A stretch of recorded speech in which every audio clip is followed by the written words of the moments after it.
All right, so Nate was removing the cardboardy, that like cheap cardboard trim or siding off of our gables, and we were actually able to also uncover the original gable, and the color of it was green. So we have original green gables all throughout the house, and it's just so cool to be able to uncover the original siding. And now we know we have a little white cottage with green gables. And you're being filmed. Hi. Hi, I started tearing this down.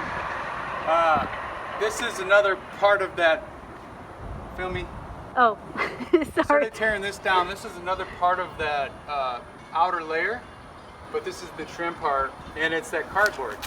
Oh, wow. So Gross. we don't want cardboard.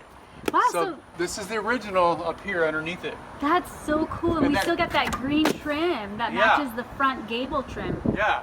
So now we know. That's so cool. I like that green. Yeah. It's kind of like an earthy green. You know, I've noticed some of the houses that are modern have a modern green. This looks like a more old, vintage, earthy green. Mm. That's so cool.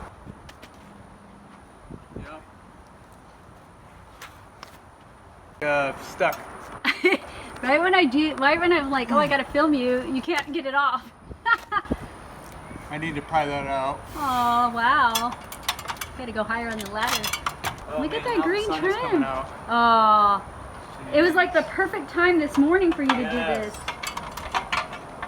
And now the sun's coming out right as you're starting it. So on the side of the garage door, there looks like what used to be a window there, and we decided to put another window, a functioning window in there. But then later, most recently, we're like, hey, why don't we just put a door on the side so we have another entrance into the garage? So we got approval for the window, and now we have approval for the door, and we will be working on that one of these days coming up soon. And that's just another project on our very long to-do list around here. But it'll be so exciting to have a door entrance where we can come through the garage on the side versus just having to open up the huge garage door to get access to anything, especially if you want to go in there real quick and come out.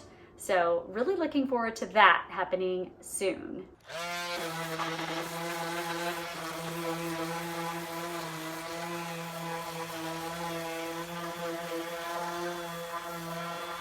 Now Nate is working on the siding, and he is going through and he's sanding it down so that he can get ready to prime it.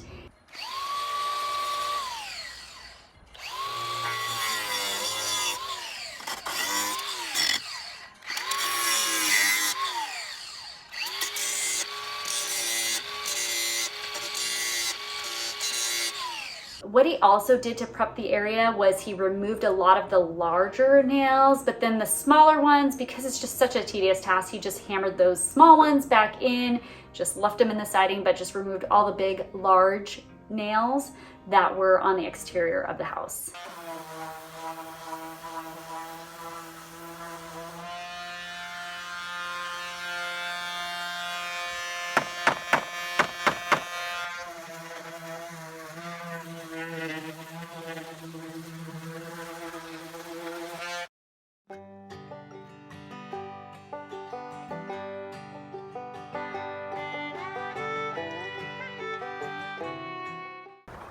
What did you say? It was coming out too thin.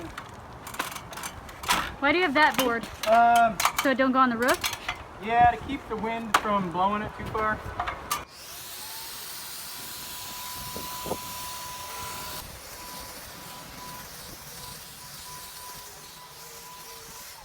And while he was priming the siding, he used a piece of cardboard over the roof so that he wouldn't get overspray on the roof. I mean, that does help, but beware if you ever try that. We did get some overspray because as you're moving with that cardboard, that piece of cardboard, you know, your hand's moving. So we slipped up a little bit and got some overspray on the roof. Not too bad, but I know that it is kind of difficult when you're getting there underneath the eaves and you know where the gable and the trim are. Why are you doing the green trim? Well, Do we have enough samples to match it later? Yeah. Huh? At first I was like, oh no, don't paint the trim or the gable trim color, which is that green color, but it looked like we had enough samples to be able to take to the paint store later to match that same green color so that we can paint the gables that original green. I need never mind. I'm just trying to get used to this thing, you know. I'm afraid you're gonna get overspray on me in my black dress. That's why I'm so And it's very windy.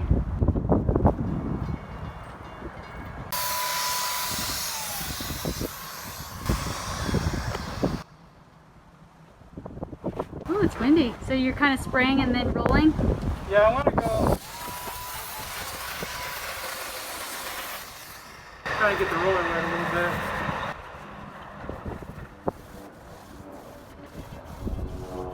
What is that chunky stuff right there? That's a hole. No, Where? like right Oh, there. this insulation. Oh, are you gonna scrape that off? You gonna paint over it? Not right now. Okay.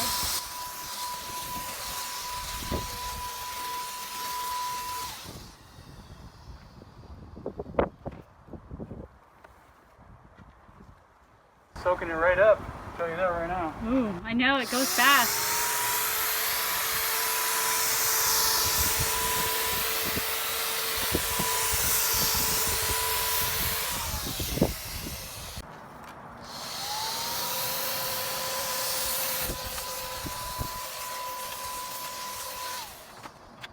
Hi. How's it going? Good. I'm just hitting this, and I'm going to move my ladder so I can get to this stuff easier. Well, I roll because I want to push it into those cracks.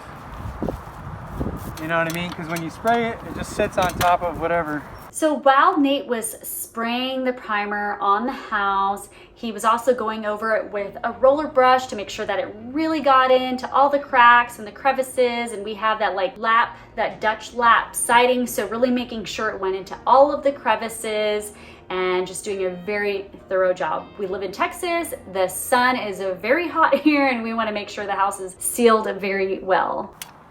I mean, it gets in the cracks somewhat, but it also just kind of sits on top of it.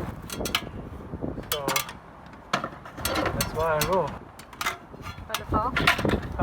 You about to fall? No.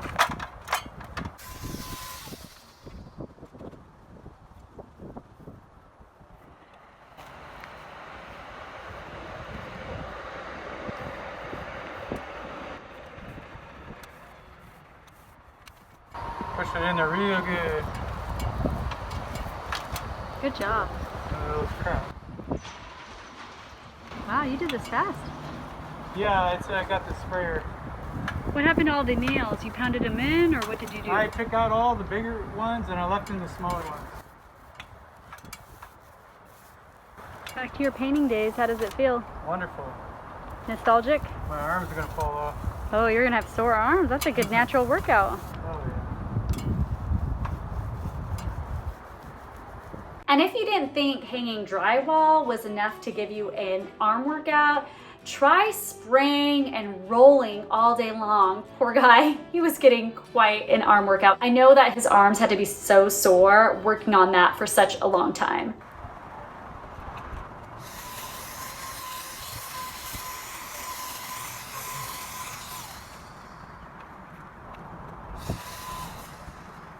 If you want to read more about this journey and see additional photos and more information, check out our blog, journeydowntheroad.com. You can also pick up a free small space living guide there. If you are enjoying this content, We would love for you to like this video and please subscribe so that you don't miss our upcoming updates and progress ahead. Well, be careful. Wow. In the 80s, it was the answer for a cheap way to cover everything, and it was really popular.